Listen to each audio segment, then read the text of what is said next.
Hello students, आप सभी का स्वागत है एग्जाम बी में। मैं आपका होस्ट अंशुमान, आपका English faculty. So I welcome you all to exam B that makes you learn 50% faster. Students, in this video हम लोग CPU paper 1 that is shift first 2023 का पेपर हम लोग सॉल्व करेंगे। टोटल 50 क्वेश्चंस रहेंगे और हम कोशिश करेंगे कि विद इन 1 आवर हम लोग टोटल 50 क्वेश्चंस को हम लोग यहाँ पर सॉल्व करते हैं। ठीक है, सो क्विकली हम लोग देखेंगे एक एक क्वेश्चन।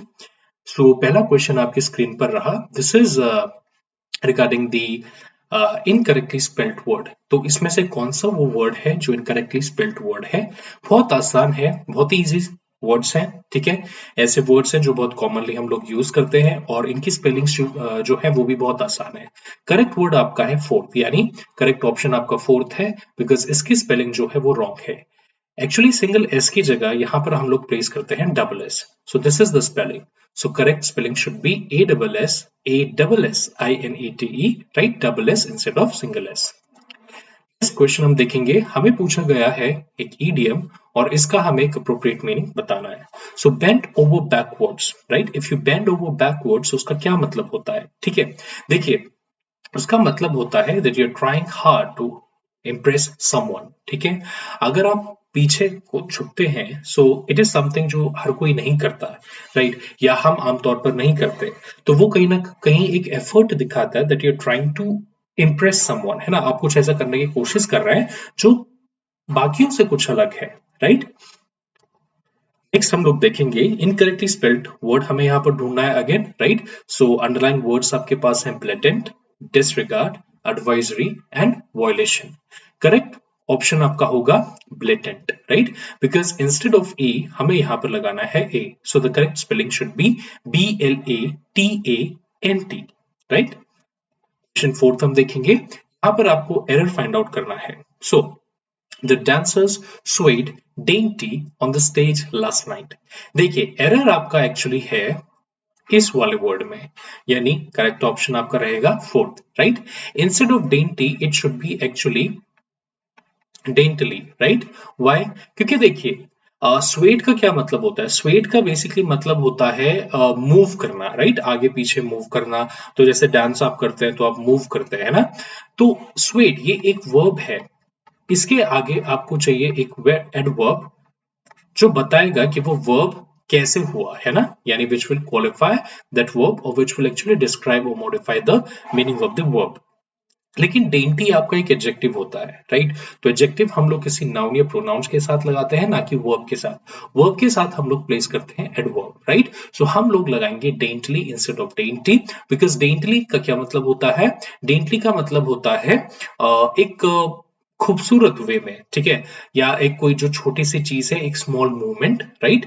हम इसे कह सकते हैं। सो स्वेड डेंटली, ये हमें बताता है कि कैसे वो लोग मूव किए, राइट? सो आंसर आपका होगा फोर्थ वाला। क्वेश्चन 5 देखेंगे, वन वर्ड सब्स्टिट्यूशन पर ये आपका बेस्ड है। A notice of the death of a person, often with biographical sketch as a newspaper. The correct word is obituary. ठीक है, सो व्हाट इज एन ऑब्ituary? आप देखते होंगे न्यूज़पेपर में कई बार कुछ ऐसे विज्ञापन नॉट विज्ञापन एग्जैक्टली, बट कुछ ऐसे नोटिसेस आते हैं जहां पर आपको ये इन्फॉर्म किया जाता है कि कोई पर्सन एक्सपायर हो गया, right? A person died and वहां पर उसकी लाइक कुछ इंफॉर्मेशन, कुछ डिटेल्स दी जाती हैं। So that notice is called obituary, right? वहीं oblivion is what? Oblivion means when you are like unconscious or unaware कि आपके चारों ओर क्या चल रहा है ना? Elegy is what? ये किस तरीके का पीस ऑफ राइटिंग हो सकती है? फॉर एग्जाम्पल अ पोयम, ठीक है, जो यूजुअली अबाउट किसके किसके अबाउट है? लाइक वो it is about like a person who has died, right? तो उसके लाइक सौरों में उसको उसके एक सौरव प्रकट करने के लिए जो पोयम लिखी जाती है, that is called elegy, right? या कुछ भी उससे रिलेटेड एडवर्टीजमेंट, आप सभी को पता है कि विज्ञापन होता है, ठीक है? क्वेश्चन सिक्स हम लोग देखेंगे, इनकरेक्टली स्पेल्ड वर्ड अगेन यहाँ पर आपको फाइंड आउट करना है, बहुत आसान है। थर्ड वाला है, it should B aggregate, right? It is aggregate, it should be actually double ji. Aggregate आपको पता है ना, हम लोग कहते हैं कि एग्रीगेट परसेंटेज, राइट? तो वहां पर एक वर्ड आता है aggregate, so instead of G it should be double G, right? Then question seventh, क्या है देखिए, अगेन एक इडियमेटिक एक्सप्रेशन आपको फाइंड आउट करना है गिवन अंडरलाइन वर्ड्स के लिए. So both Nitin and Uday are of the same interest. Same interest का होना यानी हम क्या कह सकते हैं कि टीम के तौर पर इसे birds of the same feather, हम कहते हैं ना birds of the same feather flock together, एक प्रोवर्ब भी है. यानी birds of the same feather मतलब वो बर्ड्स जो एक जैसे हैं, जिनके पास एक जैसे पंख हैं, राइट. सो यानी वो लोग जिनके पास एक जैसे इंटरेस्ट हैं या एक जैसे ट्रेड्स हैं, ठीक है. वहीं अंडर द वेदर का कुछ और मतलब होता है. अंडर द वेदर का मतलब होता है when a person is not doing good, right. When a person is ill, जब उसकी हालत, उसकी जो तबीयत है वो खराब रहती है, right. Blowing smoke without fire, इसका मतलब होता है कि देखिए अगर कहीं से धुआं निकल रहा है तो धुआं बिना आग के नहीं निकल सकता. यानी अगर कहीं धुआं निकल रहा है तो उसका मतलब है कि कहीं ना कहीं आग भी लगी है. इसका मतलब है कि देखिए अगर कोई भी रूमर अगर फैलता है तो उस रूमर के पीछे कहीं ना कहीं देखिए हल्का सा सच तो जरूर होता है. यानी कहीं कहीं ना भी अगर कुछ होता है तो there is always a base of that, right. Different kettles of fish का मतलब है कि जो चीज सिमिलर है ना. मतलब एक जो चीज है वो अपने काइंड से क्या है, अलग है, राइट. अगर कुछ चीज है जो एक दूसरे के काइंड है, ठीक है, एक दूसरे के टाइप्स हैं, but there is one thing जो अपने काइंड से क्या है, अलग है. So that's called different kettles of fish. Okay, question 8 हम देखेंगे. The old grandfather clock chimed loudly, marking the passage of time with its steady tick tock. आपको क्या करना है, इसमें से आपको एक ऐसा वर्ड ढूंढना है जो मूविंग का क्या हो, एंटोनिम हो. तो अगर आप देखेंगे बहुत आसान है, स्टेडी एक एंटोनिम होगा मूविंग का. कि स्टेडी का मतलब होता है रुका हुआ कुछ, है ना. सो वही मूविंग का मतलब है जो मूव कर रहा हो, यानी showing some movement, right. So the correct answer should be steady, right. What is chimed, chimed होता है जब भी एक क्लॉक रहती है तो वो एक सुंदर सी आवाज निकालती है. फॉर एग्जाम्पल अलार्म कोई बज जाता है या पर्टिकुलर आवर पर उसकी जो सुई है वो स्टक हो जाती है, राइट. तो वो एक आवाज निकालती है, that is called chyme. Next हम देखेंगे क्या है, आपको यहां पर करना है सब्स्टिट्यूशन, राइट, अंडरलाइन वर्ड्स का. So her paintings are way better then her sketches. देखिए आप सबको पता है कि there is a difference between then and than, है ना. यानी then with E and than with A. This then is incorrect क्योंकि ये देन हमें बताता है किसके बारे में, वक्त के बारे में, कि उसके बाद क्या हुआ, कोई भी एक इवेंट के बारे में, है ना. कि अगर दो इवेंट्स हैं तो उस इवेंट के बाद क्या हुआ तब हम यूज करते हैं देन. लेकिन कंपैरिजन के लिए हमें यूज करना है T H A N, right, that is then. Next question, I hate to get off on the wrong foot. इसका आपको बताना है मीनिंग इस इडियम का, right. So what is the correct answer, the correct answer is third, right. तो to get off on the wrong foot means what, to start a relationship or activity badly, किसी भी चीज को गलत तरीके से शुरुआत करना, ठीक है. देखिए जैसे कई जैसे बिलीफ्स होते हैं ना, जैसे हम लोग भी विश्वास करते हैं कि सपोज आपका जो राइट हैंड है या जो राइट पैर है, ठीक है, वो ज्यादा शुभ माना जाता है. या कभी भी जैसे हम लोग खाना लेते हैं या हम प्रसाद लेते हैं, कुछ भी हम करते हैं, ठीक है, समथिंग कुछ ऐसे कल्चर्स में, कुछ ऐसे ट्रेडिशंस में, ठीक है, ऐसा कुछ माना जाता है, ठीक है. ऐसे भी कुछ माना जाता है कि सपोज कुछ ऐसे प्रैक्टिसेस में जहां पर आपको पैरों से कुछ करना होता है ना, तो वहां पर आप अपना राइट पैर आगे सबसे पहले करते हैं, ठीक है.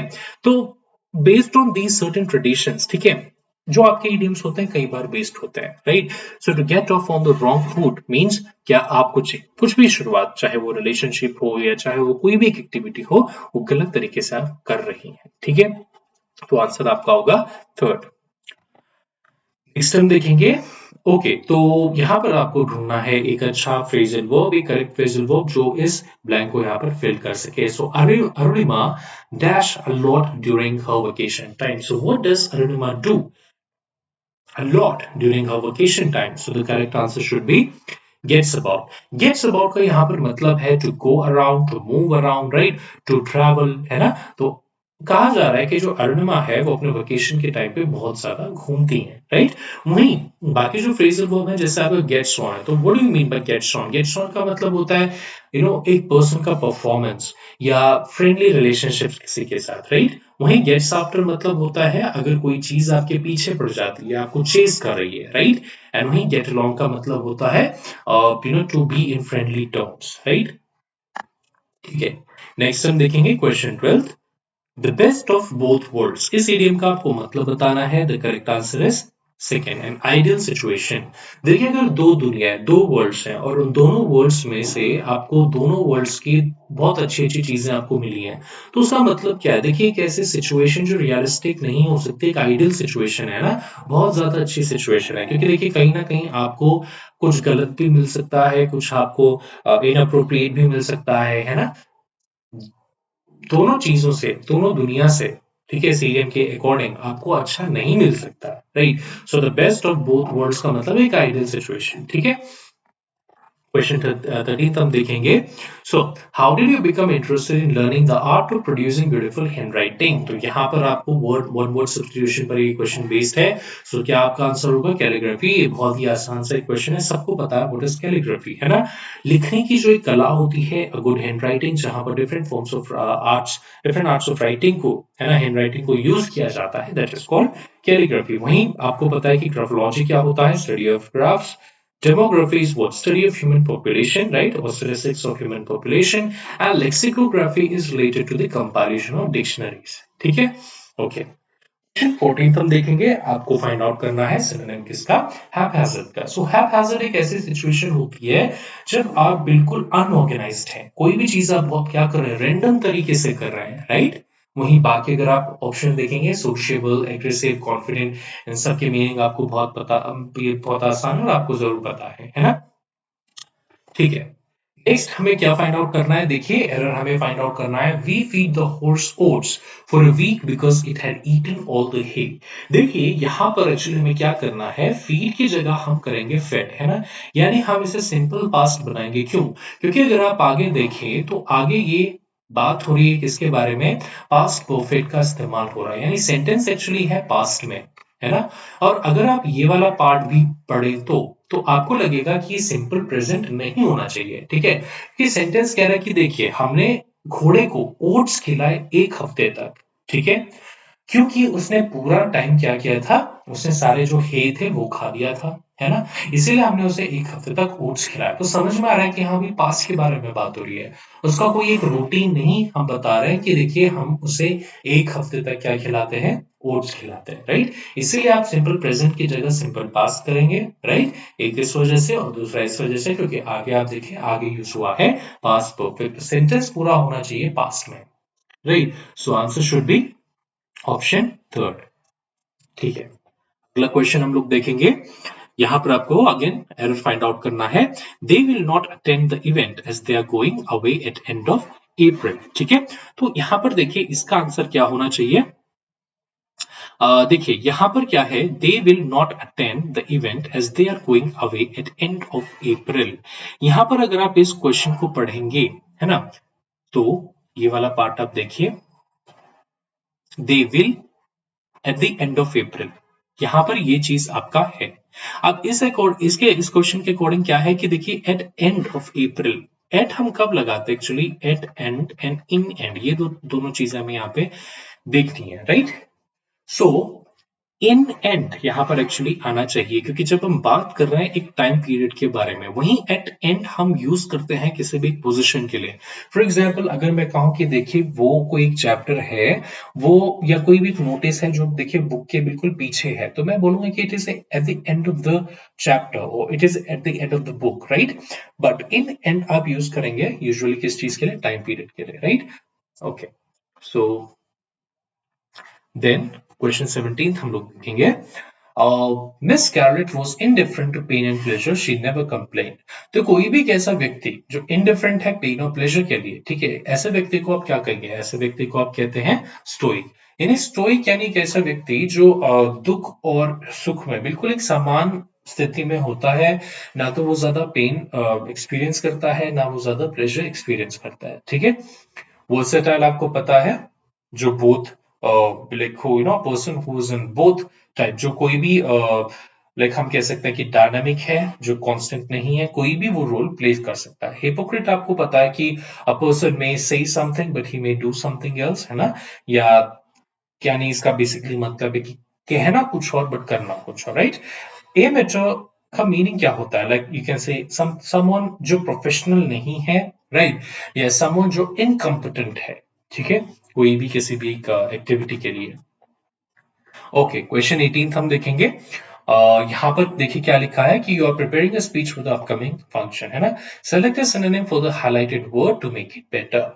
सो despite the advancement in technology, many rural areas in developing countries still lack access to basic necessities. ठीक है, तो यहाँ पर देखिए, यहाँ पर जो आपका क्या होगा, हाइलाइटेड वर्ड है ना, तो the highlighted word is what.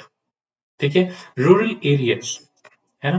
देखिए, so avenue can be your correct answer here, because avenue का क्या मतलब है। एवेन्यू देखिए, एवेन्यू का दो मतलब हो सकता है, या कि या तो एक अप्रोच, है ना, ठीक है, या तो एक अप्रोच, या फिर कोई एक ऐसी सड़क, एक ऐसी रोड, ठीक है, जिसके दोनों तरफ क्या है, ट्रीज है। ठीक है, नेक्स्ट हम देखेंगे, students often burn the midnight oil to qualify for competitive examinations. आपको बताना है अंडरलाइन ईडियम का meaning. Burn the midnight oil का क्या मतलब है कि रात में जाग करके काम करना, ठीक है, या फिर to work hard, usually by what, to stay awake at nights, तो so work until late at night, इसका करेक्ट आंसर होना चाहिए। क्वेश्चन 20 हम देखेंगे, more people in Turkey are on the bread line now than 30 years ago। तो इसका क्या answer होगा, बी वेरी पुअर। ठीक है, so on the bread line होने का मतलब क्या है कि बहुत ज्यादा गरीब होना, यानी ब्रेड लाइन। बिकॉज देखिए, ब्रेड एक ऐसा फूड है जो बहुत ही कॉमन फूड है ना, और जो एक बेसिक फूड है जो सबको एक्चुअली मिलता है, और जो चीप होता है as compared to other food, है ना, अदर डिशेस। तो अगर कोई सिर्फ ब्रेड लाइन पर है तो उसका मतलब है कि वो अपनी बस बेसिक नेसेसिटीज ही पूरी कर पा रहा है, या शायद हार्डली वो भी पूरे कर पा रहा है, इसीलिए इसका मतलब है be very poor. Next question हम देखेंगे, आपको सिनोनिम फाइंड आउट करना है वर्ड जस्टिफाइबल का। सो the correct answer should be reasonable, है ना। अगर कोई चीज आप जस्टिफाई कर पा रहे हैं तो उसका मतलब है आप उसके लिए प्रॉपर रीजंस आप दे पा रहे हैं, है ना। एंड इन द सेम वे, अगर कोई चीज रीजनेबल है तो मतलब वो जस्टिफाइबल है ना। वहीं इनडिफेंसिबल क्या होगा, देखिए इसका ऑपोजिट होगा, राइट, जिसे डिफेंस नहीं किया जा सकता, यानी जिसे जस्टिफाई नहीं किया जा सकता। क्वेश्चन 22 देखेंगे, left out in the cold, इस इडियम का क्या मतलब है, यानी बाहर ठंडे में रहने देना। ठीक है, सो ऑब्वियसली इसका मतलब होगा, देखिए, टू बी इग्नोर्ड, है ना। तो अगर आपको नहीं भी पता इसका मीनिंग, अगर आपने ये इडियम पहले भी नहीं पढ़ा था, तो देखिए इतना ज्यादा आसान है कि आप आसानी से ऑप्शन देख करके इस इडियम का मतलब पता लगा सकते हैं। सो if you leave something in the cold, it means that you ignore, you don't care about him or her or anything that you have left in the cold, right? Okay, next, fear of water. Fear of water को हम लोग क्या कहते हैं, ठीक है, देखिए बहुत ही ज्यादा आसान है ये वाले सारे जो ऑप्शंस है। फियर ऑफ वाटर यानी हाइड्रोफोबिया, हाइड्रो रिलेटेड होता है किससे, वाटर से, राइट, फोबिया मतलब फियर, राइट, सो हाइड्रोफोबिया। बिब्लियो, बिब्लियो आप बहुत जगह देखेंगे, इससे स्टार्टिंग होते हुए वर्ड्स, है ना, बिब्लियो आपका रिलेटेड होता है बुक से। तो एक ऐसा फियर विद बुक्स हम कहते हैं उसे bibliophobia. In the same way, micro मतलब होता है बहुत छोटा, सो micro can also be related to, जैसे आपके जर्म्स हैं, बैक्टीरिया है ना। तो ऐसी छोटी चीजों से, सच एज बैक्टीरिया और जर्म्स, उनसे फोबिया होना is called microphobia. Botanophobia, the word botany is related to plants, है ना, बॉटनी हम लोगों ने पढ़ी है ना, स्कूल में। सो बॉटनोफोबिया मीन्स फियर ऑफ प्लांट्स, बहुत ही आसान है ना, पर ये सारे इनकरेक्ट वर्ड्स हैं। The correct answer is hydrophobia. Question 24 देखेंगे, lots of kids was visualised crossing the road when the bus arrived. आपको जो ब्रैकेट में जो वर्ड्स हैं, इनको आपको रिप्लेस करना है किसी भी फोर ऑप्शन में से एक से, है ना। और आपको सेंटेंस को क्या बनाना है, करेक्ट बनाना है। सो देखिए करेक्ट क्या होगा, वर सीन, राइट। देखिए लॉट्स है तो इसके साथ आप वर यूज करेंगे, विजुअलाइट के साथ ऑफ कोर्स सीन यूज करेंगे, है ना। बेसिकली इसका क्या मतलब, एक रिलेटेड वर्ड, राइट। लेकिन देखिए, have been seen crossing the road, are seen, was seen, सारे गलत होंगे। ठीक है, आपको पास्ट में यूज करना है और एक सिंपल पास्ट आपको यहां पर यूज करना है। So it should B were seen. Next question आप देखेंगे, ड्रेडफुल का सिनोनिम आपको फाइंड आउट करना है, ठीक है। तो ड्रेडफुल का सिनोनिम है क्या, टेरिबल। ड्रेडफुल मतलब कोई भी खतरनाक चीज, टेरिबल का भी मतलब सेम होता है, राइट? प्रोपिशियस का मतलब क्या होता है कि जो ऐसी चीज जो आपको ये साइन दे रही हो कि कोई चीज आपके फेवर में हो सकती है या आपको सक्सेस दिला सकती है, राइट? वहीं फेबल का मतलब है कोई एक वीक चीज जो फिजिकली वीक है, और स्पीशियस का मतलब जो चीज शुभ है, लकी है ना, या फॉर्चुनेट है, ठीक है? Next question 26th. We dodged a bullet when we didn't fall for the agent's word. Dodge का क्या मतलब होता है? डॉज का मतलब होता है, देखिए, क्विकली एक मूवमेंट शो करना किसी चीज से बचने के लिए। So if you dodge a bullet तो मतलब क्या है कि आप कोई एक ऐसे सिचुएशन से, कोई भी सिचुएशन हो सकती है, बट यूजुअली कोई एक डेंजरस सिचुएशन से, है ना, आप क्या करते हैं, बहुत नैरोली आप एस्केप करते हैं। So the correct answer should be to narrowly avoid situation. Question 27 हम देखेंगे, the pandemic deeply affected small business owners as they have no means of livelihood left. ठीक है, सो इतना भी किसी के पास कुछ नहीं है कि वो अपनी जीविका भी चला सके, तो ऐसे एक गिवन वर्ड्स को हमें एक वर्ड में अगर कहना हो, सो the correct word should be पोपर, राइट? इसका मतलब क्या है, बहुत ज्यादा पुअर होना, राइट? ठीक है, क्वेश्चन 28 हम देखेंगे, the use of chemicals, insecticides and pesticides began after the green revolution. ठीक है, अंडरलाइन गिवन वर्ड्स को आपको क्या करना है, इंप्रूव करना है। देखिए, इंस्टेड ऑफ यूज हम लोग क्या करेंगे, हम लोग लगाएंगे यूसेज। सो करेक्ट आंसर आपका होगा फोर्थ वाला, ठीक है? देखिए, यूजेज और यूज क्या फर्क है दोनों में, वैसे ज्यादा फर्क नहीं है ना? अगर हम पार्ट्स ऑफ स्पीच के अकॉर्डिंग अगर हम देखें तो यूज जो आपका है वो दोनों नाउन और pronoun, sorry, noun and verb दोनों हो सकता है, लेकिन यूजेज आपका सिर्फ एक नाउन हो सकता है ना? और दूसरा एक फर्क क्या है, देखिए, हम एक्चुअली बात यहाँ पर कर रहे हैं एक प्रैक्टिस की, है ना, यूज करने की, एक प्रैक्टिस की जो आमतौर पर होता था उस वक्त, तो इसीलिए रादर देन यूज हम यूज करेंगे यूजेज, क्योंकि यूज हो सकता है बेसिकली, लाइक उपयोग करना, ठीक है, वो हमें प्रैक्टिस के लिए, उपयोग करने की प्रैक्टिस के लिए उतना एक रेलिवेंट वर्ड नहीं हो सकता, बट अगर कोई चीज यूज की जाती है कंटिन्यूसली, है ना, अगर एक ट्रेंड है तो हम उसे कहते हैं यूजेज ऑफ, राइट? वहीं अगर आप देखेंगे कि कंजम्पशन, वर्ड्स लाइक कंजम्पशन, ये गलत है ना?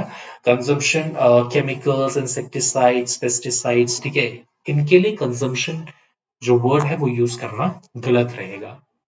देन कस्टम या प्रैक्टिस, ठीक है, तो custom and practice, what do we mean custom and practice? ठीक है, कस्टम केमिकल्स का कोई कस्टम या केमिकल्स की कोई प्रैक्टिस के बारे में बात नहीं कर रहे, हम बात करें उसके यूजेज के बारे में, यानी उसको यूज करने की प्रैक्टिस के बारे में, right? So usages will be a correct word here. Question 29 हम देखेंगे, हमें फाइंड आउट करना है एंटोनिम किसका, कैटास्ट्रोफिक का। सो कैटास्ट्रोफिक का मतलब होता है कोई भी तबाही वाली सिचुएशन, है ना, कुछ भी तबाही, कैटास्ट्रोफी, वही एक एडजेक्टिव है कैटास्ट्रोफिक जो कैटास्ट्रोफी से आता है, राइट? सो इसका आपका आंसर क्या होना चाहिए, सेकंड, दैट इज फॉर्चुटस। ठीक है, इसका मतलब क्या है, कोई भी एक फेवरेबल चीज जो आपके फेवर में है, ठीक है, या कोई भी एक लकी चीज है, वहीं बाकी जो आपके ऑप्शंस है वो इसके क्या है, सिनोनिम्स है। Antonym will be second option. Question 30th, N arm and a leg. ठीक है, N arm and a leg क्या होता है, कई बार हम लोग बोलते हैं कि it costed me an arm and a leg, है ना? तो देखिए, an arm and a leg का मतलब होता है बहुत ज्यादा अमाउंट ऑफ मनी या एक्सपेंसिव चीज, है ना? अगर मैं बोलता हूं कि it costed me an arm and a leg to buy, right, तो उसका मतलब है कि देखिए, मुझे वो चीज बहुत महंगी पड़ी, है ना? मीनिंग इसका क्या है कि देखिए, इतना महंगा पड़ा कि ऑलमोस्ट मतलब मेरी पूरी बॉडी ही उसमें घिस गई, है ना? कहने का एक मतलब है, एक ह्यूमरस एक वे है कि देखिए, मेरा आर्म और मेरा लेग ही उसमें चला गया, मतलब मेरी बॉडी उसमें चली गई, कहने का मतलब, है ना? दैट मीन्स कि I had to do a lot of efforts, है ना, to buy that particular thing. तो या तो हो सकता है बहुत ज्यादा एक्सपेंसिव, ठीक है, बहुत ज्यादा पैसा होना, ठीक है, बहुत ज्यादा कॉस्टली होना, so a large amount of money. Question 31 हम देखेंगे, he wrote his diary in code so that nobody could understand it. आपको फाइंड आउट करना है क्या, यहाँ पर स्पेलिंग मिस्टेक, ठीक है? सो देखिए, डायरी की स्पेलिंग, डायरी की स्पेलिंग होती है DIARY, एक्चुअली नॉट DAIRY। पढ़ने में भले ही शायद हमें ए पहले लगे, because we are saying actually diary, right, but the spelling is actually DIARY। So answer will be right, fourth one. ठीक है, ओके। ठीक है, नेक्स्ट क्वेश्चन हम लोग देखेंगे।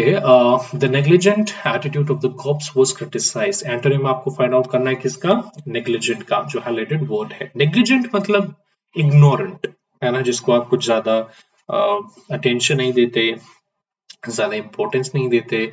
सो ऑब्वियसली इसका देखिए ऑपोजिट वर्ड क्या होगा, अटेंटिव, है ना, अटेंटिव यानी अटेंशन देना, राइट। वही नेग्लिजेंस इसका क्या होगा, अटेंशन एंड नेग्लिजेंस, राइट। ये दोनों आपस में ऑपोजिट वर्ड्स होंगे। क्वेश्चन 33 हम लोग देखेंगे। अ पर्सन एंगेज्ड इन और ट्रेन्ड फॉर स्पेस फ्लाइट। बहुत ही आसान है, हम उसे एस्ट्रोनॉट कहते हैं, है ना, जो स्पेस में जाता है ना। While astronomer is a person who studies astronomy, right, while astronaut is a person who actually goes to a space. Then आपको सिनोनिम फाइंड आउट करना है किसका, साइट का। Given word site, so site यानी लोकेशन, ठीक है, बहुत आसान है ना। साइट मींस लोकेशन, बोलते हैं ना कि कौन सी साइट पे, it is a good site, that means what, it is a beautiful location, ठीक है, ऑलराइट।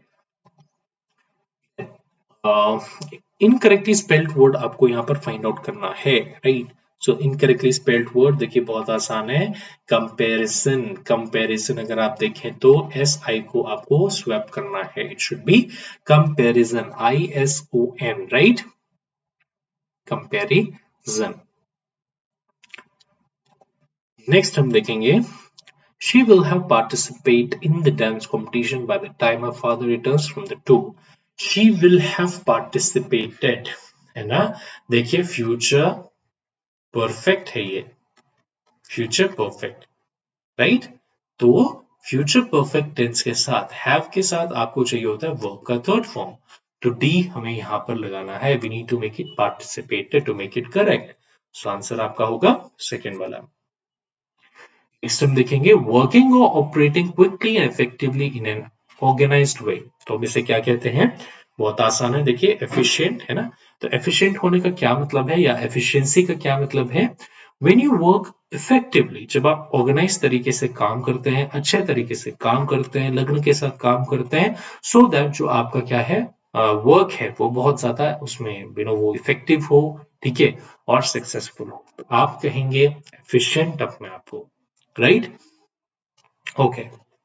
नेक्स्ट हम देखेंगे सिनोनिम आपको फाइंड आउट करना है गिवन वर्ड अबैंडन का। अबैंडन का मतलब होता है लीव करना, किसी को छोड़ देना परमानेंटली, ठीक है, एक बुरी स्थिति में हम कह सकते हैं, राइट। तो इसका आंसर होगा desert, right. To desert someone और अ डिजर्टेड प्लेस मतलब होता है छोड़ी हुई चीज या छोड़ी हुई जगह, राइट। 9 एंटोनिम आपको फाइंड आउट करना है डैम्प का। डैम्प का देखिए मतलब होता है भीगा हुआ, वहीं एरिड जो ऑप्शन सेकंड है इसका मतलब होता है बिल्कुल सूखा, कंप्लीटली सूखा, ठीक है। तो दोनों देखिए आपस में ऑपोजिट वर्ड्स हैं। क्वेश्चन 40 हम देखेंगे, अ leopard can't change his spots. आपको इस इडियम का मतलब देना है। देखिए एक लेपर्ड, एक तेंदुए की जो बॉडी होती है उस पर स्पॉट्स रहते हैं, क्या आप उसको रिमूव कर सकते हैं, नहीं, है ना, by nature it is given. तो इसका मतलब क्या है, कहीं ना कहीं आप ऐसे रिलेट कर सकते हैं कि आप जो हैं, यानी आपकी जो एक रियलिटी है, जो आप अंदर से हैं, आपकी जो एक पर्सनालिटी है, जो ट्रेट्स हैं, है ना, आप उसे चेंज नहीं कर सकते, यानी आप जो हो आप उसे कभी चेंज नहीं कर सकते, इसलिए आंसर होगा 4, that is you can not change who you are. चलिए अब हम आते हैं कॉम्प्रिहेंशन पर हमारे। So this is basically your cloze test, ठीक है। तो पहला सेंटेंस हम पढ़ेंगे, the Amazon rainforest is an awe-inspiring natural wonder that dash across several South American countries. Answer होगा स्पैन्स। देखिए जब भी हम बात करते हैं किसी एरिया के बारे में, है ना, उसके स्प्रेड के बारे में, कि वो कहाँ तक उसकी रीच है, कहाँ तक वो एरिया एक्चुअली फैला हुआ है ना, तो जब भी हम इस तरीके का एक डिस्क्रिप्शन देते हैं, ठीक है, ज्योग्राफी के बारे में, राइट, तो हम यूज करते हैं एक वर्ड, एक बेहतर word, that is spans, right, rather than reaches, है ना, ठीक है। बाकी लेंस, अमाउंट्स ये तो नहीं आएंगे, स्पैन्स यहां पर एक करेक्ट वर्ड है। नेक्स्ट हम देखेंगे, आगे हम पढ़ेंगे, covering an dash area of 5.5 million square kilometres. तो करेक्ट आंसर होगा आपका क्या, देखिए एस्टिमेटेड, ठीक है, एस्टिमेटेड यानी अंदाजा लगाया हुआ, या बेसिकली रादर देन अंदाजा लगाया हुआ एक ऑब्जर्वेशन पर एस्टिमेट किया हुआ, उसको कैलकुलेट किया हुआ, right, rather than gazed, rated और इवेल्युएटेड। एस्टिमेटेड यहां पर करेक्ट वर्ड होगा। Estimated area of 5.5 million square kilometres. Next हम देखेंगे, it is the largest tropical rainforest on earth. The Amazon jungle is dash for its remarkable biodiversity. ठीक है, तो correct answer is renowned. Renowned यानी मतलब बहुत highly praise किया जाता है, जाना जाता है ना, और पॉपुलैरिटी है इसकी। सो रिनाउंड एक करेक्ट वर्ड यहां पर होगा। नेक्स्ट हम देखेंगे, the dense vegetation of the jungle creates a what? Creates a what? Vibrant and complex ecosystem, है ना। वाइब्रेंट, देखिए वाइब्रेंट का मतलब हो सकता है कलरफुल, वाइब्रेंट का एक और मतलब हो सकता है full of energy, right. So vibrant and complex ecosystem यहां पर करेक्ट होगा। नेक्स्ट हम देखेंगे, it is also home to communities. What kind of communities? Late, ancient, indigenous, organic, indigenous, है ना। indigenous communities, indigenous का क्या मतलब है? locally, है ना, या ओरिजिनल, ऐसे लोग या ऐसी कुछ चीज जो कहीं पर नेचुरली पाई जाती है, लोकली पाई जाती है, ठीक है, जो वहां के ओरिजिनल या ओरिजिनली जहां पर उनका एक अस्तित्व है, राइट, ठीक है। अब हम आते हैं हमारे रीडिंग कॉम्प्रिहेंशन पर। तो बहुत ही छोटा सा देखिए पैराग्राफ है, पैराग्राफ को एक बार हम पढ़ेंगे। We started our research into organisational and personal excellence by studying a slightly different topic. We figured that if we could learn why certain people were more effective than others, then we could learn exactly what they did, clone it, and pass it on to others. We asked people to identify who they thought were their most effective colleagues. In fact, over the past 25 years, we have asked over 20,000 people to identify the individuals in the organizations who could really get things done. We wanted to find those who were not just influential but who were far more influential than the rest. ठीक है, अगर आप चाहते हैं कि आपको और वक्त चाहिए रीडिंग कॉम्प्रिहेंशन के लिए, तो आप वीडियो को पॉज कीजिए और आप अपना टाइम लगा करके पैराग्राफ को दोबारा पढ़ सकते हैं, ठीक है। चलिए हम पहला क्वेश्चन इसका देखेंगे, question 46, which real life situation can be the most appropriate to be inferred from the passage? ठीक है, correct answer should B fourth, ठीक है। JC is an efficient employee whose work ethics can be a case study to learn more about organizational and personal excellence, है ना। Question कह रहा है कि देखिए ऐसी कौन सी रियल लाइफ सिचुएशन है जिसे हम इन्फर कर सकते हैं हमारे पैसेज में। तो क्वेश्चन तो ऑप्शन 4 कह रहा है कि जेसी एक एफिशिएंट एम्प्लॉय है whose work ethics can be a case study to learn more about organizational and personal excellence. क्योंकि देखिए जो रिसर्च है ना, वो किसमें है actually, into organisational and personal excellence by studying a slightly different topic, ठीक है। और फिर हम बात कर रहे हैं क्या वो एक्चुअली डिफरेंट टॉपिक है, राइट, कि क्यों कुछ जो लोग होते हैं, है ना, वो इफेक्टिव होते हैं दूसरों से, ठीक है। तो इसीलिए फोर्थ आपका करेक्ट ऑप्शन रहेगा because it is relevant, right. Then next 47, structure पूछा जा रहा है कि देखिए select the most suitable structure for the above passage. The correct answer is pragmatic, ठीक है। प्रेगमेटिक, प्रेगमेटिक का क्या मतलब है, रादर देन थ्योरेटिकल, हम जब प्रैक्टिकलिटी पर फोकस करते हैं तो हम उसे कहते हैं प्रेगमेटिक। तो rather than chronological, cause and effect, compare and contrast, हम बात कर रहे हैं प्रेगमेटिक की, राइट। देन आपको ढूंढना है एंटोनिम किसका, इफेक्टिव का। सो इफेक्टिव का आपको एक क्या ढूंढना है, एंटोनिम। सो ऑब्वियसली आंसर आपका होगा फ्रूटलेस। इफेक्टिव यानी एक ऐसी चीज जो बहुत ज्यादा इफेक्ट डाल सकती है, काम कर सकती है, तो वही ऑपोजिट होगा फ्रूटलेस, जैसा कोई भी फल नहीं होगा, राइट, जो बिल्कुल भी क्या है, वेस्ट, जो फुल वेस्ट होगा। नेक्स्ट है एक करेक्ट टाइटल आपको ढूंढना है इस पैसेज के लिए।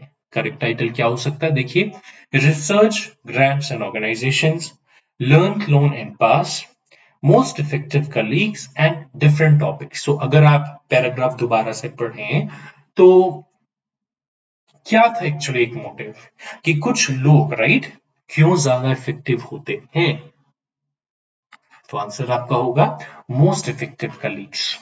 ठीक है, ऑलराइट, चलिए हम लास्ट क्वेश्चन करेंगे। Select the statement that most appropriately sums up the passage given. तो आपको ध्यान में रखना है कि जो मेन एक थीम था वो क्या था? Some people are more effective and more influential than others to get things done. तो फोर्थ ऑप्शन हमारा यहाँ पर करेक्ट रहेगा, राइट? ठीक है, सो thank you so much students for watching this video. यहाँ पर हमने 50 क्वेश्चन सॉल्व किए। आने वाले नेक्स्ट वीक में हम लोग I'll come up with another shift, उसमें हम लोग भी 50 questions करेंगे। So keep on watching our videos, and if you have liked this video, so please do hit the like button, and you can comment कि आपको कौन सा question, मतलब अगर आपको कोई प्रॉब्लम है किसी भी क्वेश्चन में तो you can certainly write in the comment कि आपको यहाँ पर ये इशू है या कुछ आपको नहीं समझ में आया तो वो आप पूछ सकते हैं, right? So thank you so much, keep on studying well and take care, see you, bye bye, take care.